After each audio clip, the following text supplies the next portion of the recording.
ভালো নেই বাংলাদেশ। ক্রমাগত আক্রান্ত হিন্দুরা বাংলাদেশ ছেড়ে ভারতে পাচার বাণিজ্য আরো জোরদার হচ্ছে।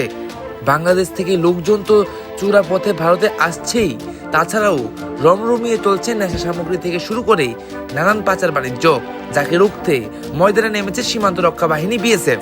এবার পাচারকারীদের ধরতে গিয়ে দিন দুপুরে হামলার মুখে পড়তে হয় বিএসএফকে।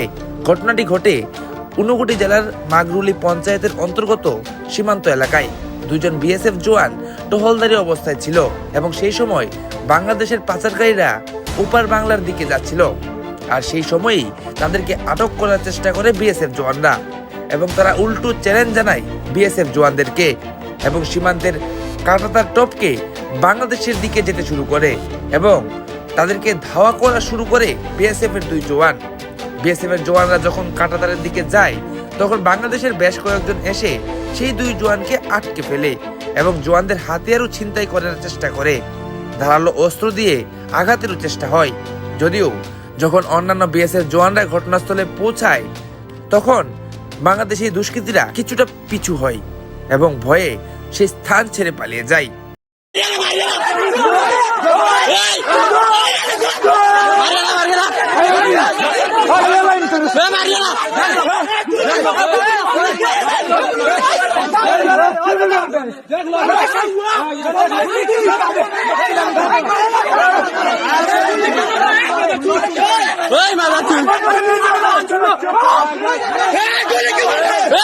तो गुल्ली क्यों किया?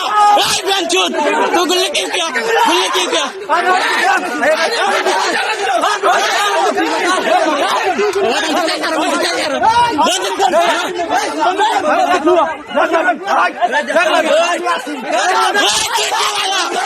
बांग्लादेश के एरिया में क्यों आया?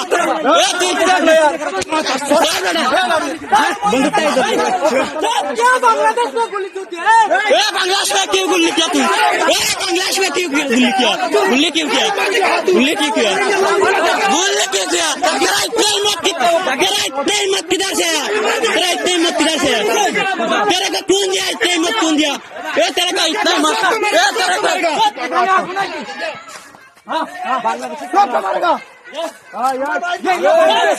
अभी क्या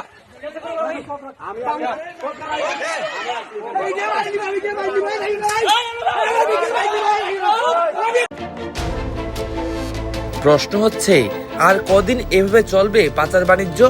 যদিও রোজ কোথাও না কোথাও পাচার বাণিজ্য রুখতে ময়দানে দেখা যায় বিএসএফ কিংবা প্রশাসনকে, তবে এভাবে জওয়ানদের উপর আক্রমণ, অস্ত্র দিয়ে হুমকি, এসব ঘটনার পর কি চুপ থাকাটা ঠিক?